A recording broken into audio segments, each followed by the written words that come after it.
Welcome to Tales from the Flipside for another episode of Deal or Flipside.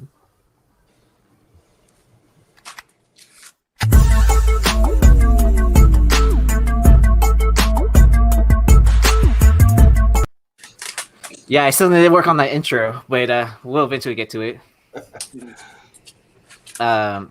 So we have some special guests with us today. We have David from Comic Book Investments. How's it going? Hey, how's it going? Thanks for having me on. Yep. And then where else can we catch you? I'm on YouTube, Comic Book Investments on YouTube, and then I have a website, collectorscomics.com. You want to check out my website as well. Yeah, very impressive stuff. Steve and I were checking out backstage, and yeah. But hey, Steve, long time no see. How's it going? Going well. Just staying busy with whatnot, and I'll shamelessly plug my Instagram as well, my eBay store, and mybargaincomics.com. So, and now I'm really jealous of David's site. It's incredible. You guys got to go there. Thank you. All right, Big Legger Tony, how's it going? Everything's good. Everything's good.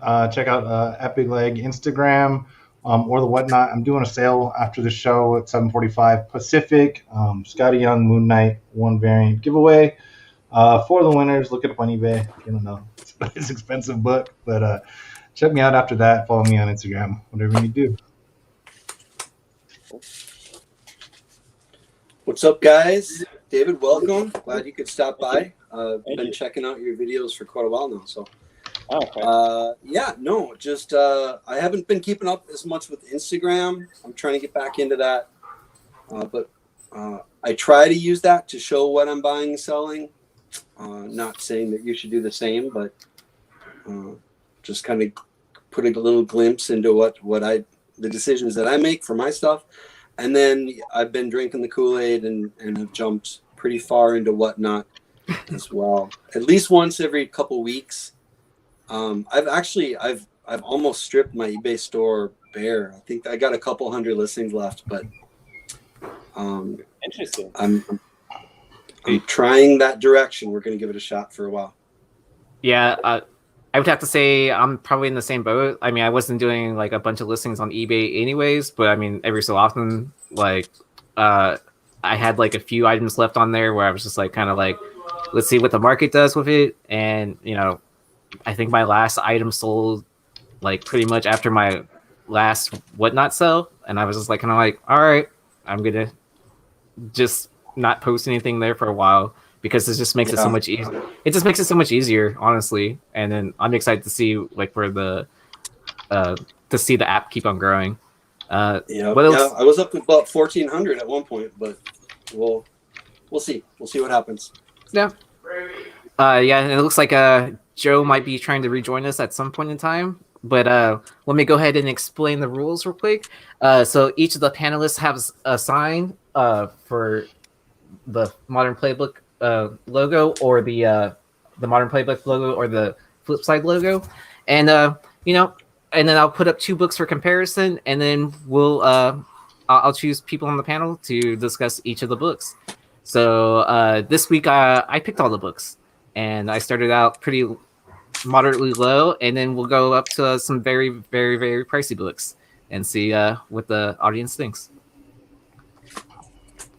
But I want to give a shout out again to Obi_the_Gray for coming up with this new logo that Frank Gogol had originally designed. And then, he slapped my face on top of Howie Mandel's. So. Love it. Yep. So I'll go ahead and bring up our first 2 comparisons, and let's see what the panel thinks. All right. So we have a Hawkeye #1. CGC 9.8, first Kate Bishop solo series that sold for $235, versus a Shuri #1 CGC 9.8 that sold for $229. All right, hold up your signs on the count of 3 for the Hawkeye for the Flipside, or the Modern Playbook symbol for the Shuri. 3, 2, 1. All right, let's go with Steve and let's go with Sean, and then I'll ask the audience. Okay, so I've actually read the Shuri series. It's pretty good, and I think I had to look it up real quick because it's been a while, but the main reason is first, okay, it's her first solo series. I think I just have a feeling she's going to be a much bigger character than Kate Bishop. I know, close your ears, Mr. Longshort. But no, the other the real reason is because there's some first appearances in here.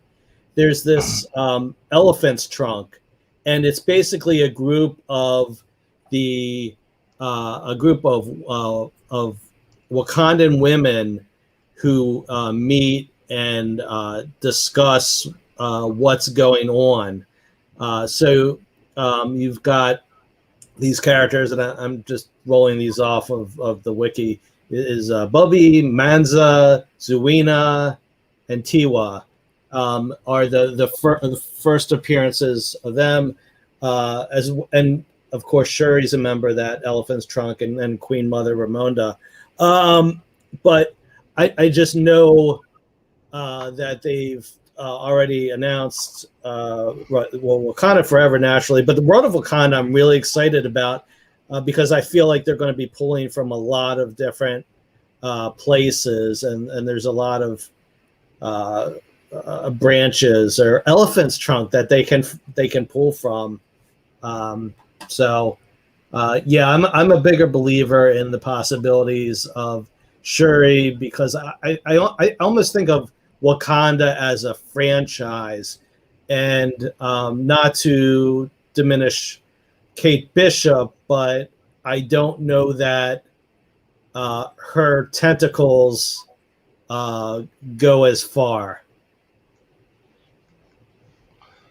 Yeah, I mean, I don't disagree with any of that at all. I just really like the Hawkeye one. I think the show looks great.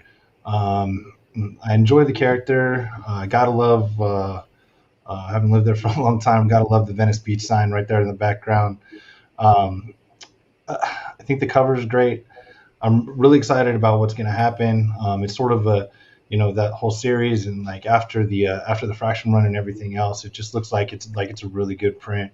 Yeah, it's hard to hate on the Shuri. I just love the Hawkeye. I love the character so far. I love Shuri as well. I think Shuri has some other sort of number ones, like the Black Panther number one with the female Hawkeye or female Black Panther on the cover and stuff like that.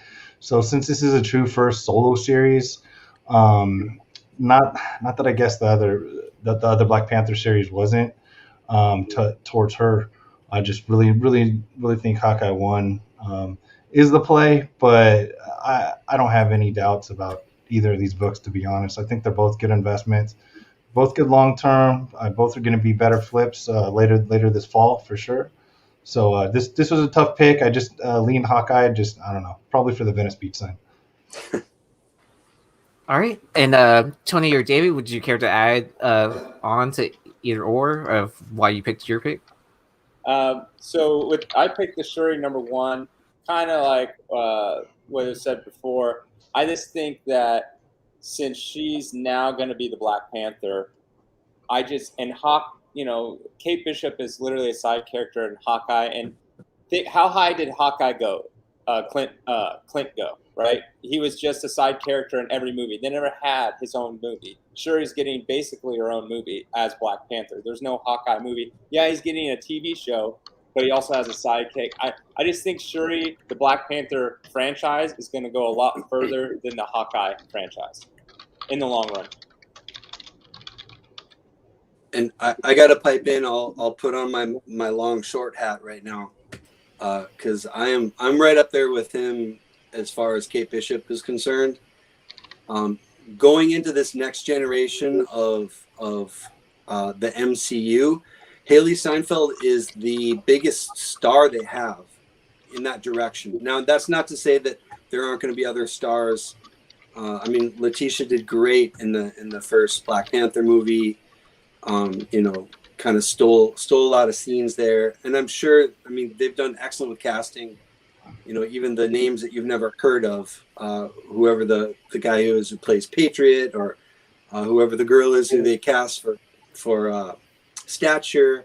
I'm sure they will be household names eventually, but right now, Kate Bishop is being played by a household name, or as close as we get to it. I think the show is going to blow up.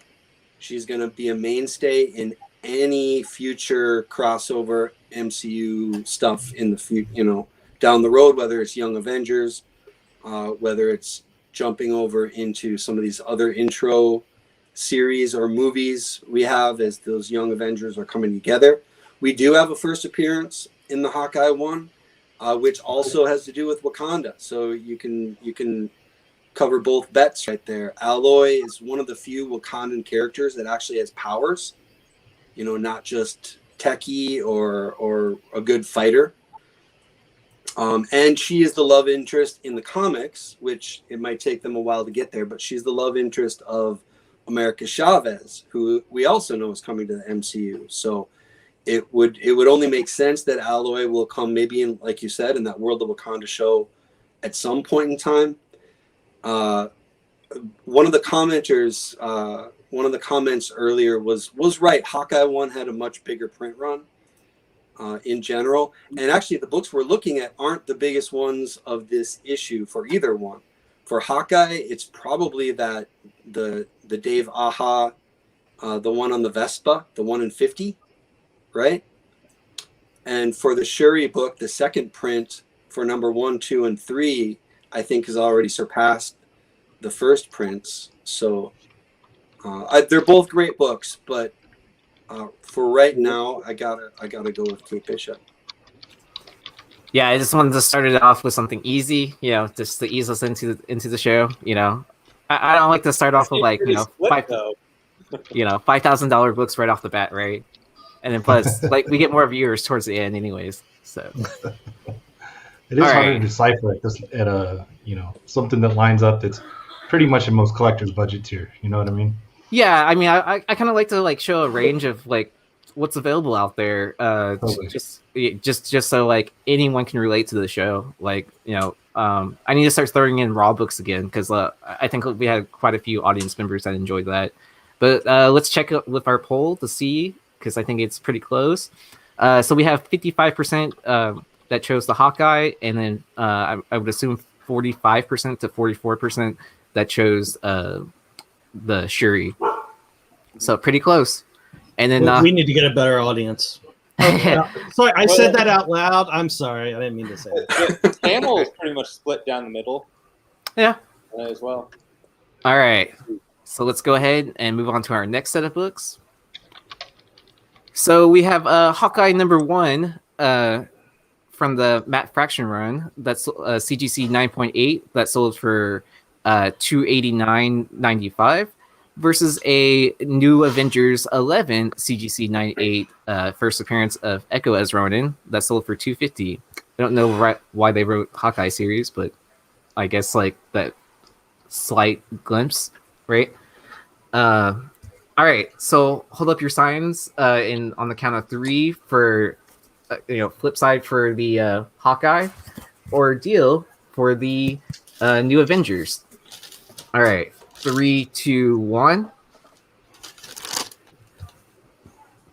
Is it a unanimous, or is that Steve? Is that nothing? Yeah, I'm not going to pick either. Okay. I won't do either one. All right. Does anyone want to play Devil's Advocate? I'll play Devil's Advocate, sure. Okay. And then we'll go ahead and have our guests speak on the Hawkeye. So I'm not going to have very good insight on this one. Right? I mean, the whole reason I picked it is because I love that cover. That's why I picked it. Yeah. But yeah, that's pretty much the only reason I picked it. To be honest, was I just love that. I love that cover, personally. So it's kind of like it has that like It reminds me of like a little bit of like pop art from the '60s, like the Steranko covers that he did with like Nick Agent of Shield or not Agent of Shield, Nick Fury, and you know, that's what it kind of reminds me of. It has a little bit of that going on. That's why I love Steranko, so that's pretty much why I picked it. Yeah, no, that's a good pick, and I've been actually eyeing that in the spec market recently. It's an important book. I will play devil's advocate.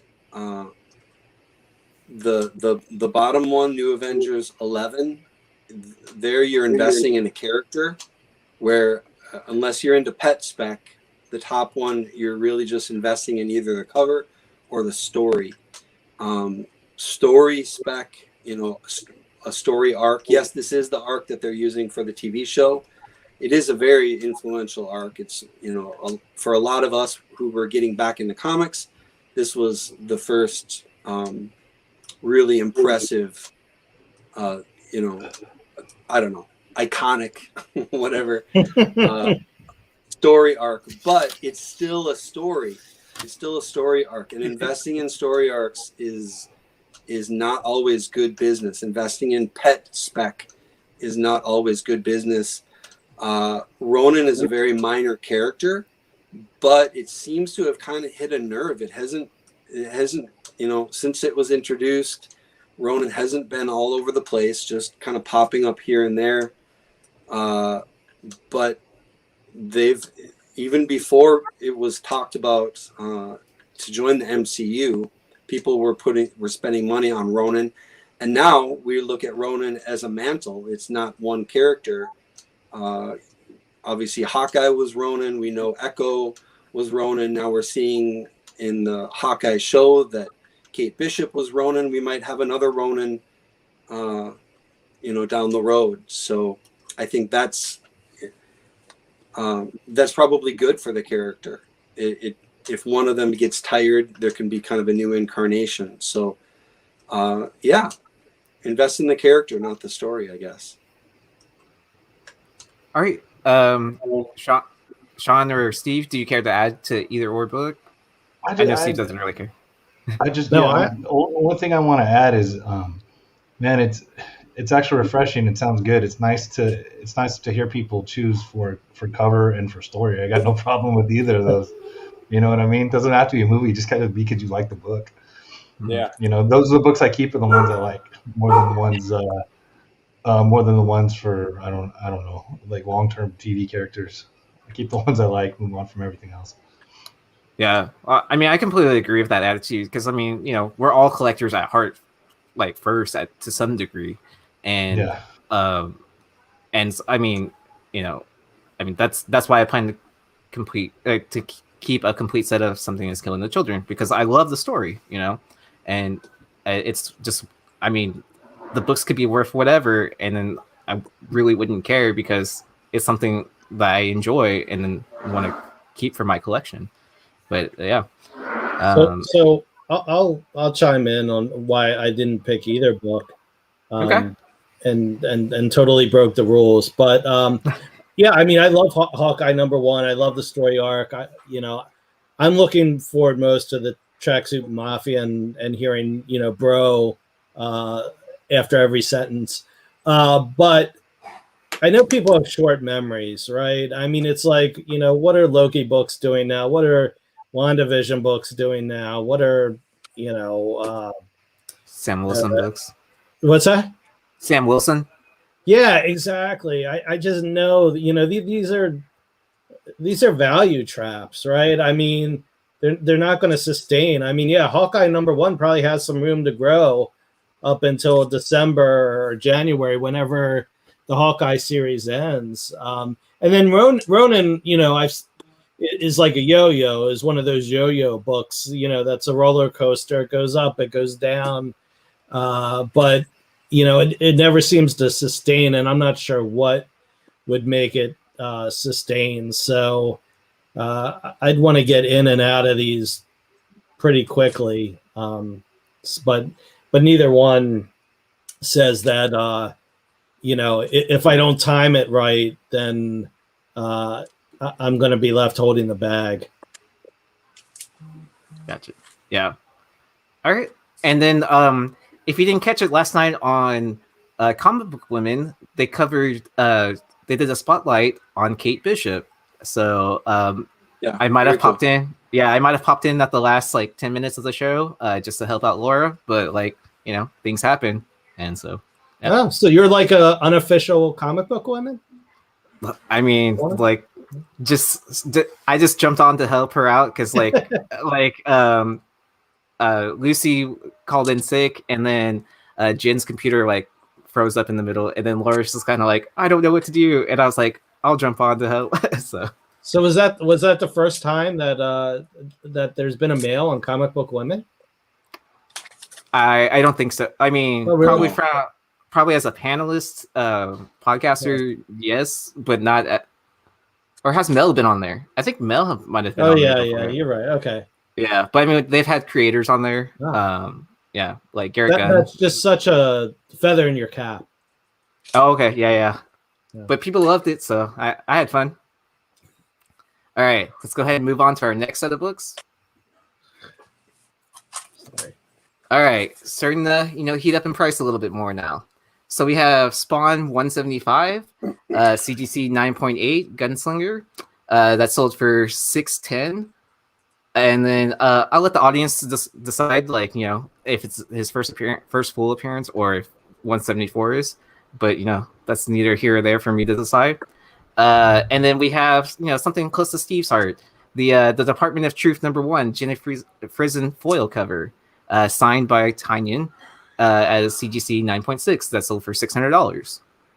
All right, let me end the poll real quick from the last one, and then I'll choose someone on the panel to discuss each one. So hold up your signs for Spawn 175 or a deal for Department of Truth. 3, 2, 1. Oh, sorry. Oh, let's go. There you go. All right, so let's go with Steve and Tony. Tony, you want to go first? What did I pick? I picked Spawn. Spawn. Yeah, I'll go first. Yellow cover, right? No. I mean, Spawn 100 through 200. Good luck finding a near mint copy. Anyways,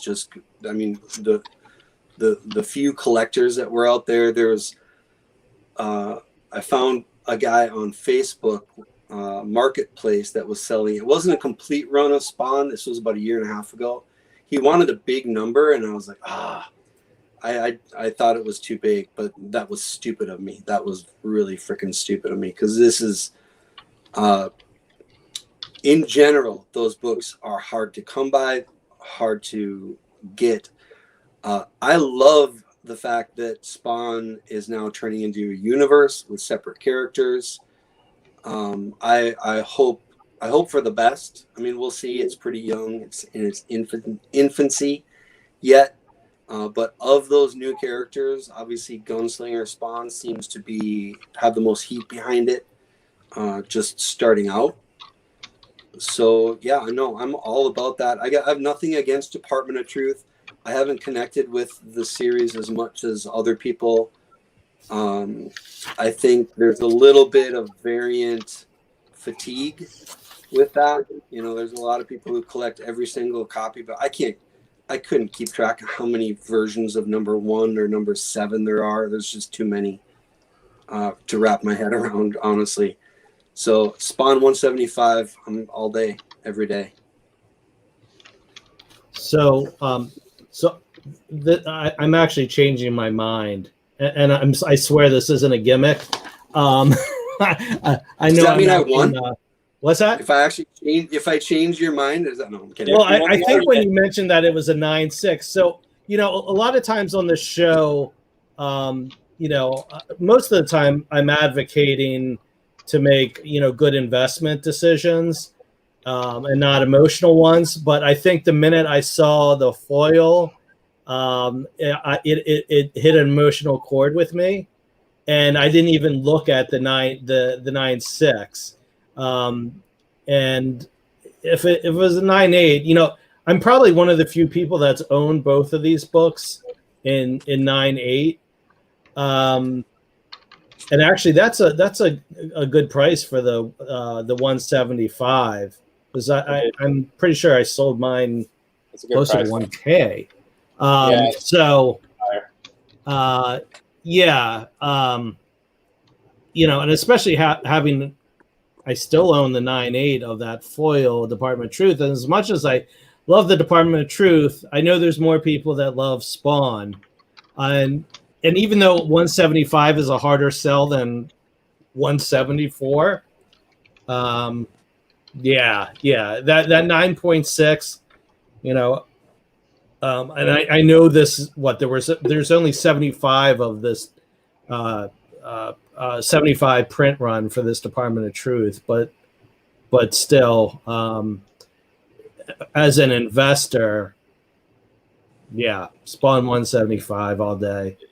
It comes down to supply and demand. So even if there's only a print run of 5, but no one wants it, then it doesn't matter. So Spawn is definitely way more popular.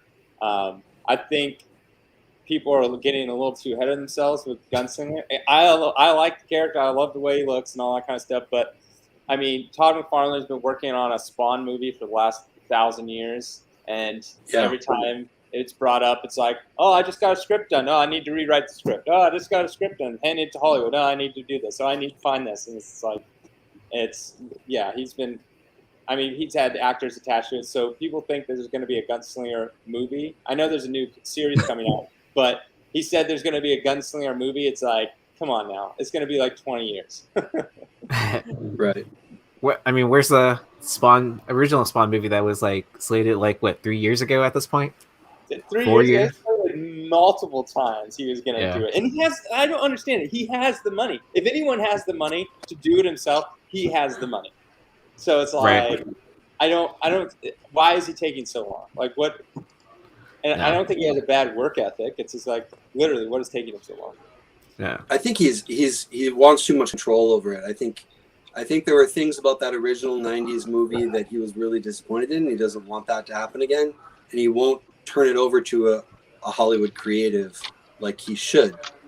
But the thing, I understand that. And so, but the thing is, he doesn't want to pay for it himself. He has the script that he wants, but every time he gives it to people that have the money, they're like, Spawn is the main character. He's supposed to be in the movie 90% of it. But he wants Spawn to be like Jaws in the background where you don't see him until he's like a boogeyman. And everyone's like, no, people like Spawn. So it's like, okay, Todd, if you want your movie, pay for your movie. Yeah. Right. He said he's gonna be a boogeyman and then attaches Jamie Foxx to it. Yeah. Like, wait, what? You can pay Jamie Foxx not to be in a movie? How does that make sense? I don't even think he's attached to it anymore, Jamie Foxx. I think that was I haven't heard anything other than that 1 month or whatever, 4 years ago. Yeah, I keep on hearing back and forth on it, so I don't know what to believe. So it's just kind of like whatever to me at this point. But and then honestly, like I was surprised to see the Gunslinger Spawn like sell this low, like Steve was saying, because I remember 174 was hitting 1K and a bit over also. I feel like those books are kind of like neck and neck at this point.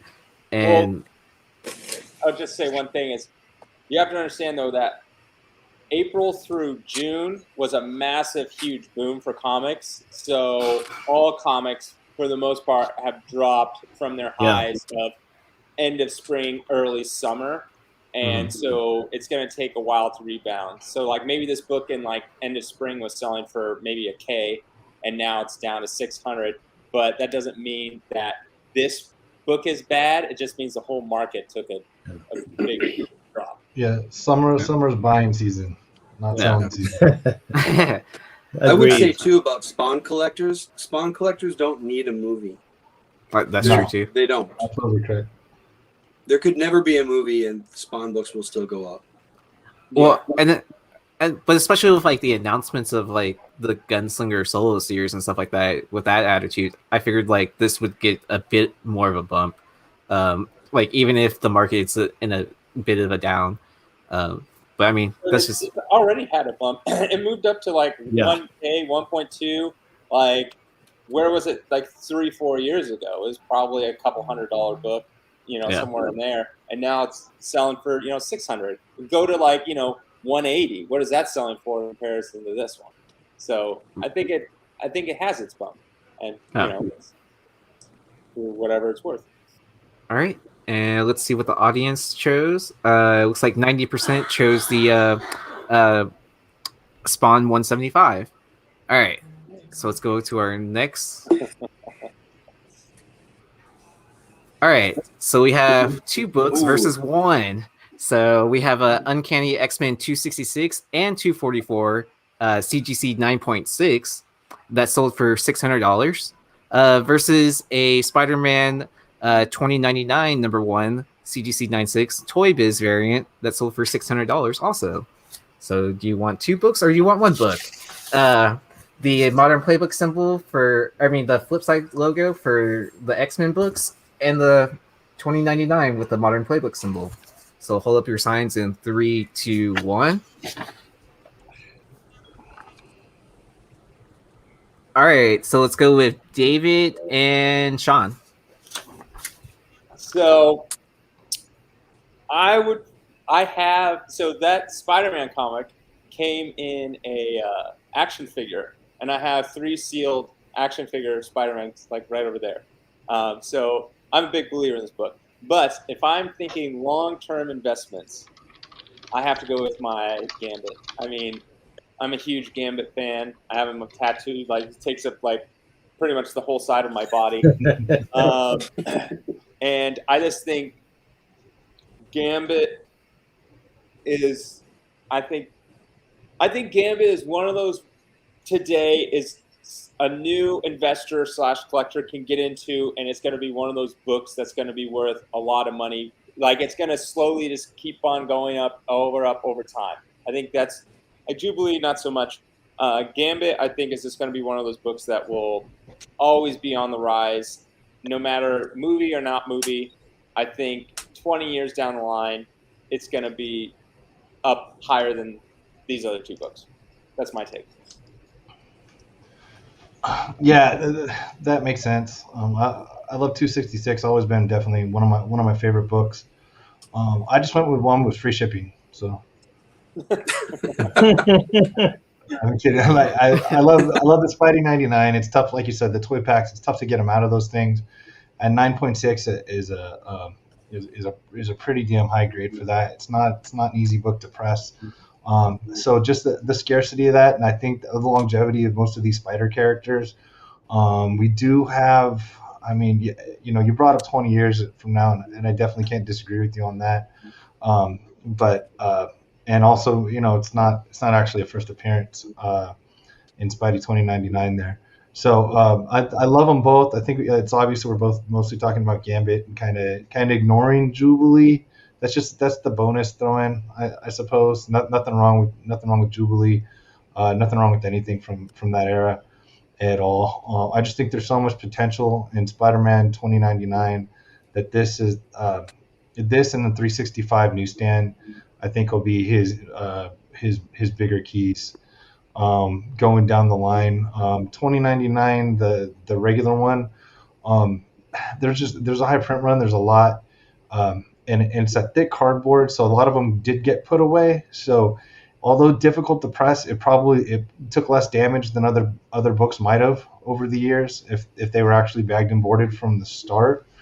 So I really like that book too. It's just not quite as hard a 9.8 or as difficult to find as this, even though it came out a good amount before. But yeah, not necessarily thinking 20 years down the road, but thinking them with the after credit scene for Edge of Spider-Verse and everything like that. I'm going right now. I'm going with 2099, even though I do have to agree that 266 been one of my favorite books literally since chasing it in the 80s as a kid. So, do you think he's going to show up in the next movie, Spider-Man 2099, in the Edge of Spider-Verse animated? Yeah, I'm I'm pretty sure you're going to see him. Some of the other characters that they sort of already teased. And but yeah, with that, I mean, with their after credit scene, there's that. And I forget if there's any other news on. Do you think he'll show up past that though? Like after Edge of Spider-Verse 2, maybe 3? Do you think he has longevity after that? I don't see why not. I mean, he's a cool character. I mean, honestly, he's got one of the better spider costumes. Once maybe it catches on with kids. Not exactly sure how they're going to do them, but any of those ones, any of these guys that catch on with the kids and collector stuff like that, and especially right now, people are able to get in not as much on this book obviously, but a lower entry point, and you can go buy Spider-Man 2099 number ones for what is cheap in this market, but more money than any of us probably ever thought we'd see charged for it. So yeah, I mean, I think so. I don't see why I wouldn't. As popular as 2099 is, I wouldn't be surprised if we see some sort of like what if series on 2099, just looking at futuristic versions of. Oh, that'd be awesome. A lot of our favorite characters. That's and then point. Multiverse or time travel. You can even bring some of those into the regular MCU like they do in the comics. I got to back up Sean on this and go with that Spider-Man book. Right now, I mean, Miguel O'Hara is not a bigger character than Gambit or Jubilee, but I'm looking at that book just in terms of supply and demand, scarcity. I think a lot of those books that came with toys are severely undervalued. Leg, I know you've pressed some for me of other characters. This one stands out because it has them out. If you got the toy, like I have 3 copies with that in there and the toy. Yeah, I could crack it out, and they look like they're probably 9.6s. They have like a little ding in them. But they'll be worth more if you just keep them in the toy box in the packaging altogether. I think so, because if you think about it, most people are going to pull out the comic, right, to get the comic out, which makes the sealed version more rare in the end. Interesting. So every person, like, that's what I thought. I was like, oh, I'll just tear this out. And then I was like, wait a minute. If I'm doing it, everyone else is going to do it. You were talking about doing it. What's going to happen? There's going to be none available that are sealed toys with everything in it. And I agree with you, but I think collectors from different realms don't cross over as much as we think they do. There is a marketplace, like a stock market for graded comic books, that does not yet exist for toys. It's growing, it's getting there, but right now, if you have a high grade one, a 9.6, a 9.8 of some of those books, that Oblivion song that came out of that collector's pack is much more valuable than the pack itself. Those Spawn Kickstarters that came with the toys. I mean, it's a good question, and it's you got to commit either one way or the other. But the good point is, if you commit the way of keeping them in the package, 10 years down the line, you can always break it open. That's true. It's very true. Yeah. So you're hedging your bets that you can't put it back in the package. So you could always crack it out. And that, I think, will actually increase the value, because the fact that people know they can always just crack it out, it will always, in the package, it'll always still have a certain value. Yeah. Because people just crack it out, take the book out. I mean, that's kind of how I see it. So yeah, I think you're right. I mean, the other side is a lot of comic collectors don't care about toys. Some do, but a lot don't. They want to protect that book. They want to put it in that slab that seals it up and encases it for the rest of time. And yeah, 9.6 on this book is pretty much the ceiling. I mean, there are 9.8s out there, but God, I mean, any of those books that you take out of those packs are damaged. Yeah, I just picked 2099 from an emotional perspective. That I tend to like the promos and the toy pack type things and weird books. But if I were to go from an investment perspective, it would be the X-Men. And I also think we have a good discussion going on with the chat. I know I insulted the audience before, but we do have a good audience that's talking about, whether, there's a lot of places they can go for them on the big screen, but on the other hand,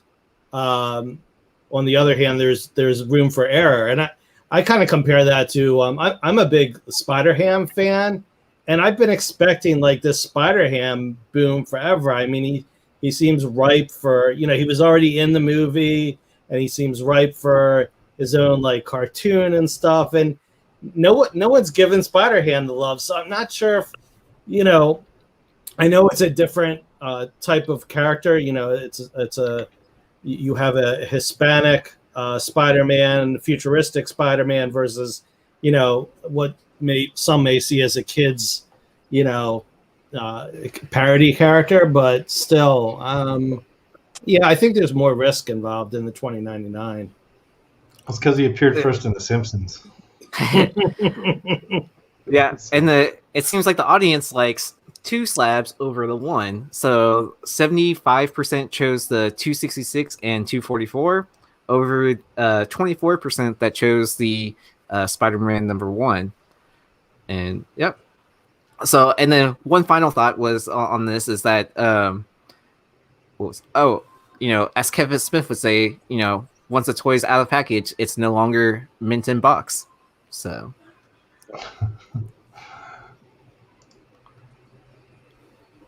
all right, so let's get into some older books now as we keep on increasing in price. So we have a So we have a Fantastic Four number 50, 7.0 that sold for $960 versus a Silver Surfer number 4 that sold for $1,027. Yep. So let's hold up your signs in 3, 2, 1. Ooh, all right. You're the odd man out.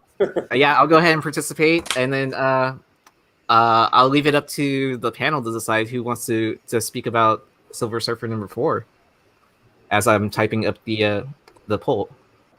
I would just say Fantasy 450.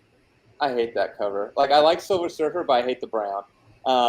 But beyond that, Silver Surfer number 4, that cover is just so iconic. And I'll use the word iconic because I know it's been redone so many times. I feel like for something to be iconic, if you have 30 years later, you have another comic artist like doing an homage to it, that's when it becomes iconic. And it also had a low print run compared to the rest of them. And yeah, I just that it's like you can't beat that cover. You can't beat it. Everyone like loves that cover. You'll see it on T-shirts. You'll see it on posters. Like, it's all over the place, like that kind of stuff, compared to the FF50. That's my take. Thank you, James, for joining us and checking out my new glasses. So I chose a Fantastic Four number 50. It's a 7.0, and like I feel like over the last year, this book has grown in price. Probably like a year and a half ago now at this point, I bought a 5.0 myself for $250. So to see like the pricing keep on increasing in this like trinity of the 48 through 50, I think it's, it'll keep on going up.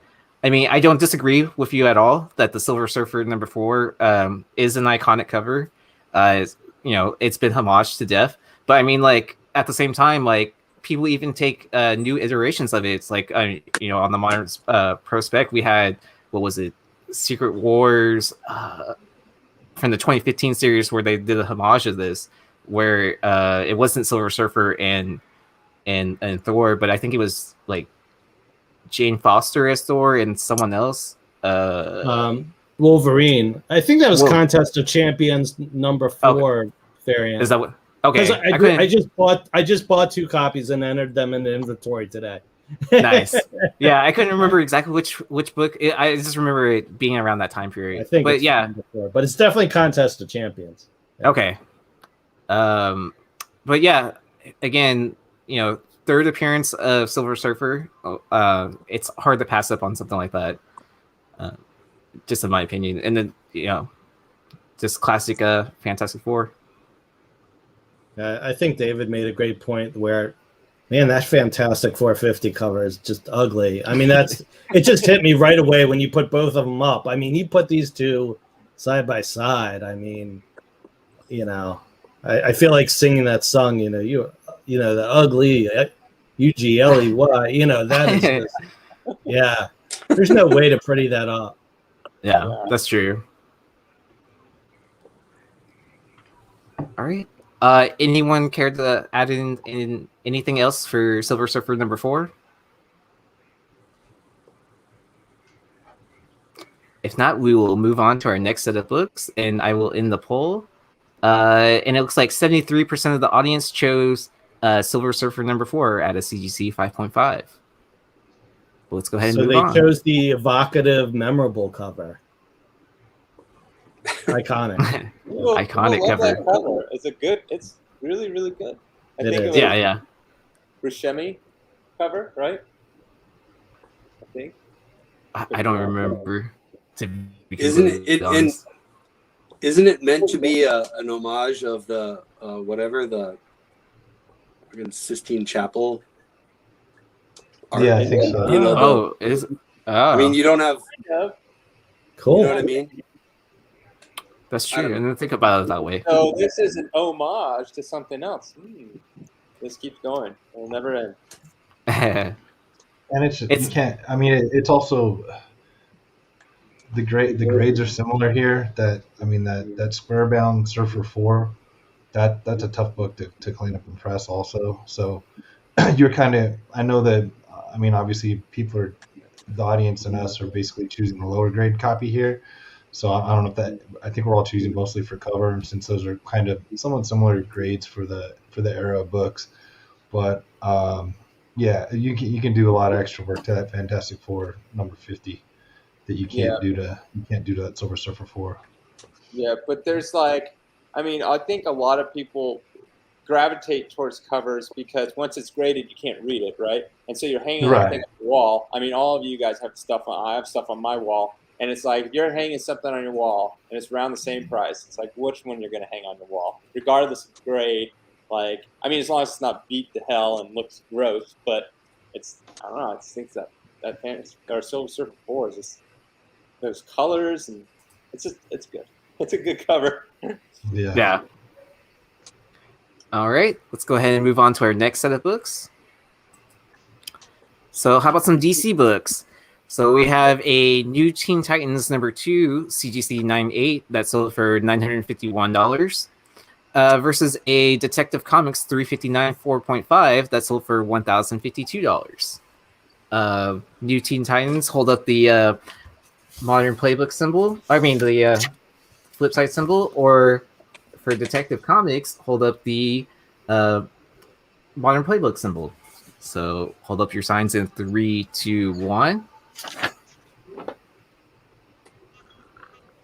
All right, let's go with Sean and Steve. Okay. So I guess I based my decision because I think I put New Teen Titans. That one time I created a dealer, Flipside, it was on it. So kind of know the trajectory of this book. Although, as David said, that was during the height of the market just a couple months ago. So here's my reasoning. I remember when they first announced a Batgirl movie maybe 5 years ago, and I bought a 6.5 for around $650, and seeing a 4.5 at 1,000 is pretty impressive growth. New Teen Titans. I forget the census numbers, but they're pretty incredible. So I started off by mentioning I bought a Detective Comics 359 6.5 when the movie was announced 5 years ago. Well, obviously that didn't go anywhere, but now it does seem like DC's serious about a Batgirl movie. I was just reading the other day about the actor they cast for the role. You know, a lot of times I feel like DC does like head fakes with announcements, but just have a feeling that this time it might be for real. So that's my reasoning with Detective Comics versus NTT. Yeah, I like Deathstroke as a character. Always have. We sort of, we saw what could have been, and that kind of sucked. But yeah, with the newsstand 98, I'm picking the first appearance that I like, one that I think will keep going up. If the tech was, I know the prices don't reflect this. The tech was a little bit higher. I might go with that, even though there's been a lot of color rub, excuse me, and that's a tough to get in high grade. Yeah, it was a little closer, or maybe fine or something like that. Even though it's going to cost you a little more, it'd be about where I think a 9.8 should be right now. So that's just from in my own head, watching the market. Enjoy both characters. I only have the Tech 359 because I never had a Titans 9.8, so I ended up selling a 9.6. But yeah, I like it long term. I like that it's 40 years old at 9.8. It's tough. CGC's not giving out a bunch of 9.8s anymore in that era of books.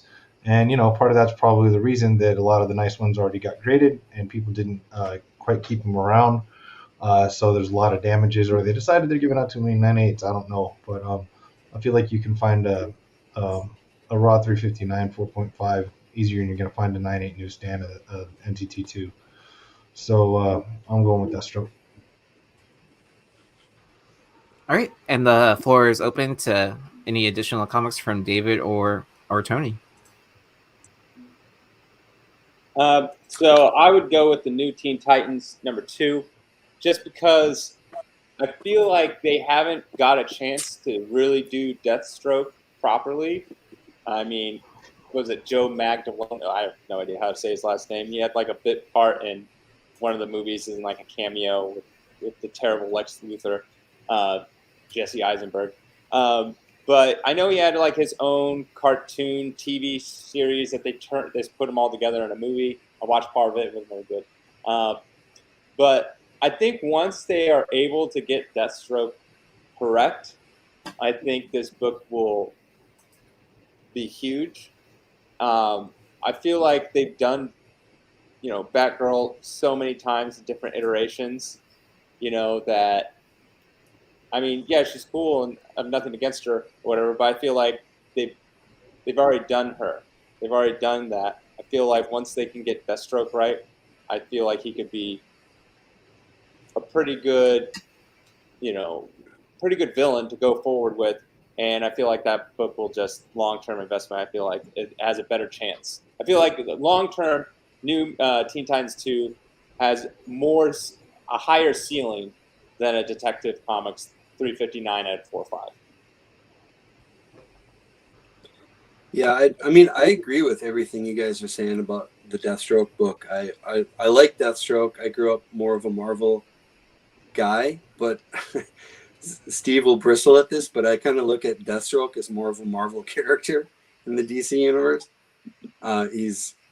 He's more, I don't know, fleshed out maybe than a lot of the old mainstays, but I just see that Deathstroke, the Teen Titans book, everywhere. I feel like I could still go to a con, go to Baltimore Comic-Con and pick that up, even the newsstand, for less than $700. Maybe I'm just out of touch. Maybe things have changed a lot in the last 6 months, but it's always like if you get that box of the short box of other wall books that haven't been put up by the dealer yet, and you go through them, there are 3 copies of this, along with the copy on the wall. It's everywhere. So I guess for myself, I would lean toward the Batgirl, just because it's not one that maybe just the circles that I run in or the cons I go to, but it's it's one that I would feel more proud to have found.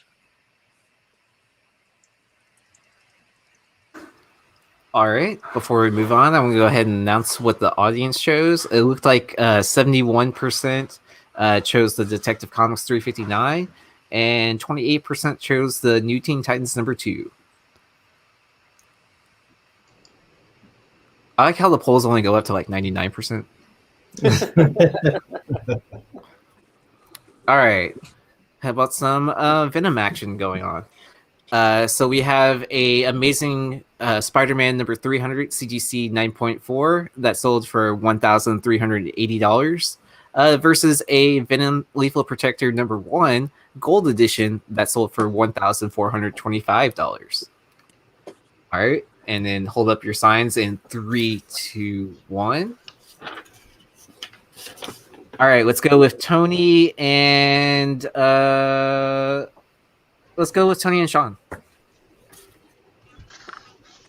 All right. I like Lethal Protector 1. It's just always been an enjoyable Venom book for me.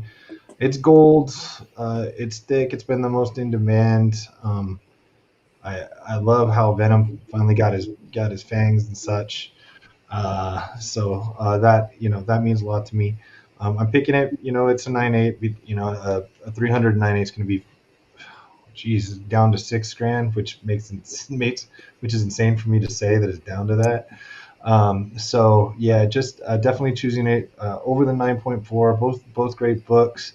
To me, that's one of the big time Venom keys, and it's the gold version. And I've always really liked the gold version. I've never had the gold version. Plenty of red ones. And so I like that book more. 300, to be honest, has been easier to find. You see them on you've been able to buy and sell those things forever. 9.4 is a good grade for that. There's not probably tons of raw 9.8 still floating around, unless it's just one of those collectors that just has been just stockpiling and didn't pay any attention for the longest time what they'd be worth if they graded them or something like that. So I'm going with the big solo Venom key in the gold edition. Yeah, I like the Venom Lethal Protector. I mean, I collected a lot in the 90s, and it's a nostalgia buy. It's an early Venom. Obviously, the gold being a lot more rare. But, I mean, the ASM 300, you have to get back to Hulk 181 before you find a book that's kind of more important. It's become a commodity. You know what I mean? It's got its own ticker on the stock exchange of comics. And those are the books that, I mean, they're not going anywhere. They might fluctuate a little bit from year to year. But, if you could have, 10 years ago, if you could pick up a 9.4 of 181 for $5,000 or something like that, yeah, I don't think you can go wrong with that. As opposed to just I like scarcity and nostalgia, but I can't. 9.4 is not a bad grade for that ASM. I can't not pick it. So I was telling the panelists backstage that my brother collects comics or used to collect comics, and like he's a way better speculator than I am because he bought a ASM 9.4 for like $300. Like I want to say like 4 years ago, maybe 5 years ago, and I guess I was looking for a copy too, but I knew he was a bigger fan of Spider-Man and Venom and everything. So I was like, yeah, go for it. I'll pick up something else. And then I just kind of wish I found one, because I'm like, I think the next month is when they announced the Venom movie, like that it was the first one that it was going in production and everything. And I was just like, kind of like, oh man, now it's going to be like impossible to find. So he doesn't keep up with the market nowadays, so I can't wait to tell him like how much they're like going for now at this price, at that grade. So I thought it was just kind of entertaining. Yeah, I agree with Tony. Like, you can't go wrong with the Spider-Man 300. I do personally love the Venom cover a million times better. Like, he just looks very vicious and evil. I love it. But a side note, there's actually two other variants that are rarer than this one. There's the black cover and then the white cover. So, but I mean, they're variants in the terms that they're manufactured wrong, but they do exist. And the white cover is extremely expensive. Black cover is very expensive, but white cover is extremely expensive. So I forgot which one was more rare. Was it the black one or was it the white one? it's the white one. So they have the red foil on it, but they put the black first and then they put the red over it. And so the black cover is no red foil that they manufactured forgot. But then the white cover is nothing at all. And so I think there's only like 2 that exist in the white cover. Last one I think sold at like Comic Link for like 30,000. I can't remember. It was a long time ago. Wow. I had a black cover, 9496. I think I sold it many years ago for like $5,000. I think I do have a white cover of Venom.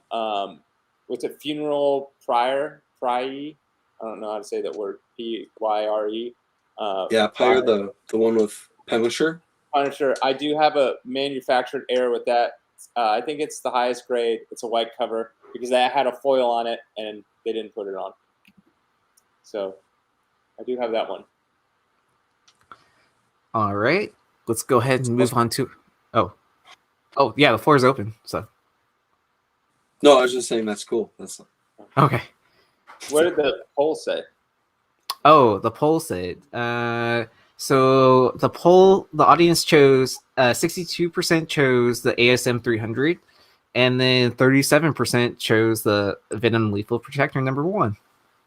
Cool. I do love that cover. Yeah. All right.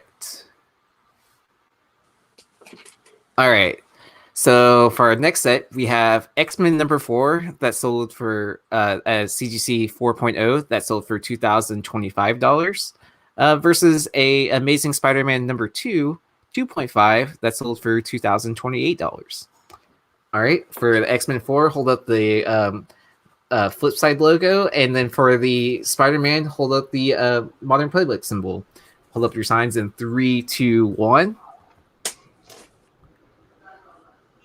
All right, let's go with David and Steve.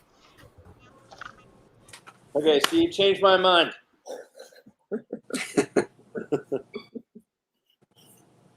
I don't know that I can. You're the vintage expert here, so I would trust your opinion over mine. I'm just thinking my brief thinking was okay. Well, I don't know if we're going to actually see Quicksilver, with what they did with WandaVision, Scarlet Witch. It's like people have forgotten about Scarlet Witch. I know she's going to show up again in the Doctor Strange Multiverse of Madness. Okay, we've got the Brotherhood of Evil, but they're villains, and who knows which set of villains they're going to use when they eventually get the X-Men to the MCU. So those were the questions in my mind against X-Men #2, whereas I thought Amazing Spider-Man #2, okay, it's not #1, but hey, it's #2. People are always going to want both of these books, right? But I don't know. Just I just had more questions about X-Men #4 than Amazing Spider-Man #2.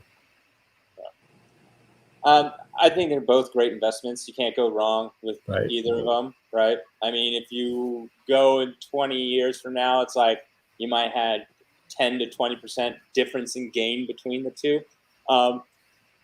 Yeah, you got like the Vulture, his first appearance, who I loved Michael Keaton's portrayal of the Vulture. Oh, yeah. Oh, I absolutely loved it. He was like really just, I loved his portrayal of it. So I'm hoping he pops up in future ones. But I got to go with the first Scarlet Witch. I mean, she is just a really good character that's, she's in, in the pop culture. It's the Olsen twins' other sister, Elizabeth Olsen. It all comes down to how long she wants to play the character. Right. I think as long as she wants to play the character, they will find a way to put her in something. And are they making a season 2 of Scarlet Witch and Vision? I don't think so, but I don't know. But I think she'll still appear, and she could be like the villain, when she gets all full Scarlet Witch mode going on, and messes with everyone. So, and isn't this the second appearance of Magneto as well? Number 2, they fought the Vanisher. Number 3, they fought the Blob. I think it's the second appearance of Magneto, and I mean Magneto's, top tier villain. Yeah, because this first appearance was in issue 1, so I think you're right. If Rob's confirming for us right now. He says yes. Yeah. So you got the second appearance of Magneto, who's like probably, arguably, maybe top 10 villains, comic book villains, maybe somewhere in there, top 20. And then you got Scarlet Witch, Quicksilver. I mean, he was really cool in the Fox versions of X-Men. I don't know what they're going to do with him. Toad, who cares? And I don't even know who the guy in the back is, to be honest. The guy in the green. But yeah. So, but yeah, you can, same as Spider-Man 2, though. It's a great book too. So either or. If someone had to ask me, long-term investment, it's like I'd be like, well, which one do you like better? They're both good long-term investments. All right. Before I open up the floor, I want to thank the 102 people that are watching with us live today. Make sure to like and subscribe, and also check out David's channel, Comic Book Invest. It was mentioned by Off-White earlier today that you hit 5K subscribers. Congrats, man! Yeah, it's a big milestone. That's awesome. Yeah. I just subscribed. Thank you. All right, but the floor is open for Tony or Sean if you want to add in to either or book. I'm good. Okay. All right. I'll just say I love the X-Men. That's go on, keep going. You're good. Okay. All right. So I believe this is our last set of books. I could be wrong, but let's go for it anyways. So we have Star Wars: The Clone Wars #1, CGC 9.8, that sold for $3,049, versus a Star Wars 42 CGC 9.8 that sold for $3,000. All right. First Ahsoka appearance. Hold up the Flipside symbol. For the first appearance of Boba Fett, hold up the and I'll put an asterisk on that. And then hold up the Modern Playbook symbol. 3, 2, 1. All right, so we're going with Sean, and let's go with our guest, David. Okay. I mean, from what I hear from everybody, I think Ahsoka's the truth and the future and such. This is clearly the first appearance, and that the variant, there's only 1,000 copies out there, so not one of the lucky people to have one of those or anything like that. And this is more from other people convincing me this than my own thoughts, because I'm a Star Wars movie fan. Like, I definitely see them all as soon as they come out and such, but I'm not as much into the background and the lore and everything like that. But Clone Wars being the newer generation version of Star Wars, and people growing up and her being so many of their favorite characters, like what I want for my collection, a 42 9.8 for sure. But I think the longer term book is this. I know we're going to consider that at first in a comic form, but I mean it's not the first Boba Fett, but that's not the reason that I wouldn't do that. And I've had other people just tell me from this generation, everybody coming up, and I think from the plans, even though they both were in the Mandalorian, that she was in a little better shape than Boba Fett, but yeah. So I'm just sort of believing in the new generation. This is the book of the future. This is one of their biggest characters of the future. So that's more likely where I'm gonna invest my money. I think. Now, if you're talking toys or something like that, I'm definitely going OG Boba Fett stuff. All right. And before David goes, I just want to announce the winner of the last poll. So X-Men 4 had 84% versus ASM 2, which only had 15%. All right. Yeah, I mean, I agree with everything you said.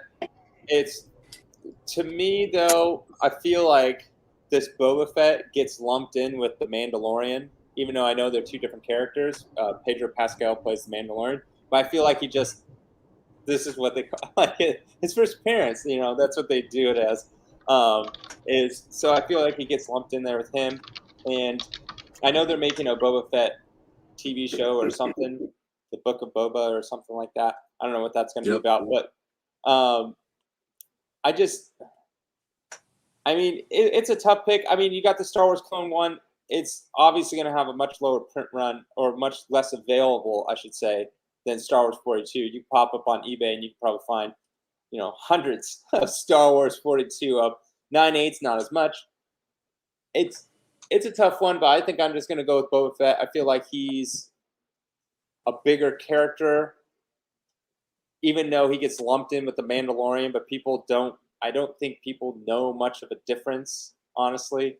I feel like the true diehard fans do, but they just look at Boba Fett and, hey, it looks like the Mandalorian, and they think it's the same. So I just gotta go with Star Wars 42. That's kind of like my reasoning. All right. The floor is open for Steve or Tony. Yeah, I don't know. This is tough. This is like a generational pick, like Sean was saying. I mean, this is like in my household. We fans of the original Star Wars. We have most of us have kids, and we're telling our kids how cool Boba Fett is. I don't know how much the kids are going to connect to, that first appearance of Boba Fett in The Mandalorian, the first appearance of the ship Slave One, which is called something else now, whatever, compared to Ahsoka. I mean, on screen, we've just got we're just scratching the surface on that character. So I see that argument that, there might be a lot more room to grow on the Ahsoka book. But dude, my dog's named Boba. I gotta go with Boba Fett, right? Boba Fett, and also it works in our family because we like boba tea too. So whatever. Nice. All right. And I just ended the poll, and it looks like it was a pretty close one. So Star Wars Clone Wars had a 56%, and then Star Wars 42 had 43%. And so that was our last set of books for comparison. And David, so where can we catch you next this week? I'm on Comic Book Investments YouTube. I have a channel. You can also check out my website, collectorscomics.com. And come and say hi. Cool. Sean had to drop to get ready for his Whatnot sale. That's happening right after this. So if you're on the app, make sure to give him a follow. It's Big Leg. It should be pretty exciting to see what he has. I think I saw some previews, and it looks like he has some pretty nice books going up. And and David, it's good to have you here, man. And you got to come back and join us for a roundtable, somewhere we're talking about some big books. Definitely. This is fun, but it'd be fun to pick your brain a little bit too. Yeah, it's definitely really fun. I always love doing these things. Yeah. So have me back whenever you want. All right. Yeah, I'll definitely shoot you an email. And then Steve, do you have anything else going on this week? Because I know you did a couple of earlier sales this week on Whatnot. What else you got? We'll definitely have some more sales. I think we'll have a Halloween themed one coming up, and something Venom and Carnage related as a precursor to the movie release. So yeah, keep watching Whatnot. Cool. And then I actually don't have a Whatnot sale this coming up weekend. I will be out of town in Dallas. I'm going to Fan Expo. So if you happen to be out there, make sure to say what's up. It might be hard to find me with the mask and everything, but I'll be there Friday and Saturday for sure. And then will you be wearing the suit? I probably won't be wearing a suit, but yeah. And if you're wearing a different pair of glasses, that'll totally mix. I know, right? Up. Yeah. Aaron, we got to have a contest where if somebody wins, your head actually gets shaved. Oh. Sounds like a terrible contest for you. Well, how about this? I'll say this: if someone buys the book on air and they see hey, that's a good deal, I'll buy it. I'll shave my head, and then I won't do it live on air, but I will shave my head for it. Okay, we'll have to work out the details. Yeah. So we'll figure that out. All right. We'll do it at Baltimore. Oh, that's a good idea, and we can film it then. And then let's see. I had a final thought. What it is? Oh, okay. Yeah, here it is. I wear that hashtag Dirty Flipper with a badge of honor, as Half Price Crook would say. And otherwise, I wouldn't get these awesome new glasses, right?